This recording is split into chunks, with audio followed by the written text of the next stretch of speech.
étymologique, la satisfaction du désir, sans quoi, effectivement, on risque de perdre l'énergie du désir et l'énergie du désir.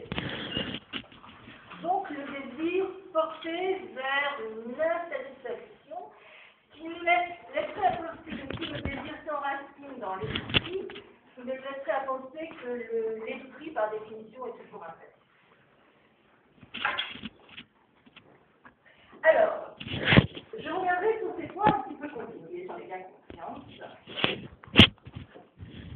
qui nous porteront peut-être à comprendre que le désir est un problème qui n'a pas, par certains de ses côtés, qui n'a pas vraiment de solution. Si ce n'est que d'accepter son paradoxe à contradiction. D'ailleurs, son traduction paradoxe va évoquer ça dans le lettre fois sur lesquelles je reviendrai.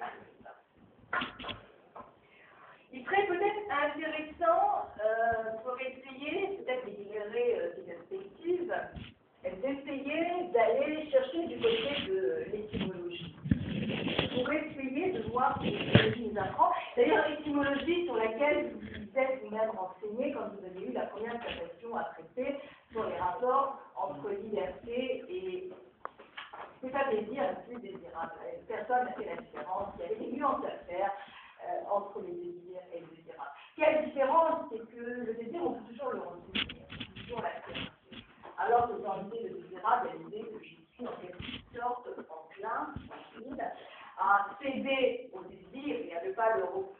C'est-à-dire que je suis attiré par lui et envahi par lui au point de ne pas me l'interdire.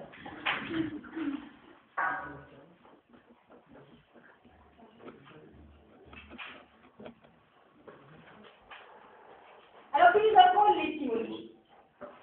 Donc, si on récapitule, le désir est un manque de l'esprit ou un manque de l'âme. Reste à savoir d'où vient ces manques, pourquoi l'esprit a des manques en lui. C'est des questions quand même fondamentales. Je ne suis pas encore très résolues. C'est des questions très complexes que je vais vous faire je viens de faire tout ça, c'est une modèle simple.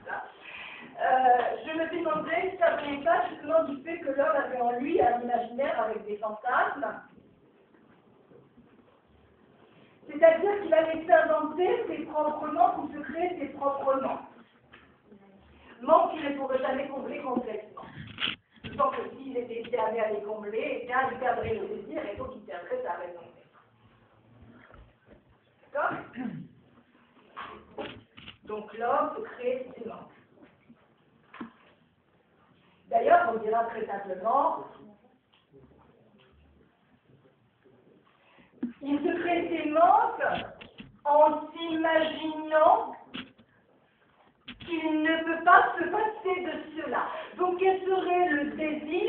Ça serait un besoin qu'on serait inventé avec son esprit. Alors que le besoin est quelque chose de concret, réellement, c'est donc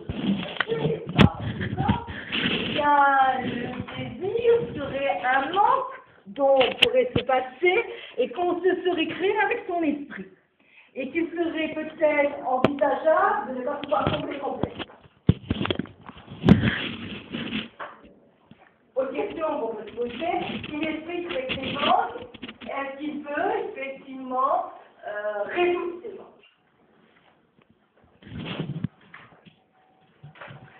Je dis que non, parce que je pense que par définition,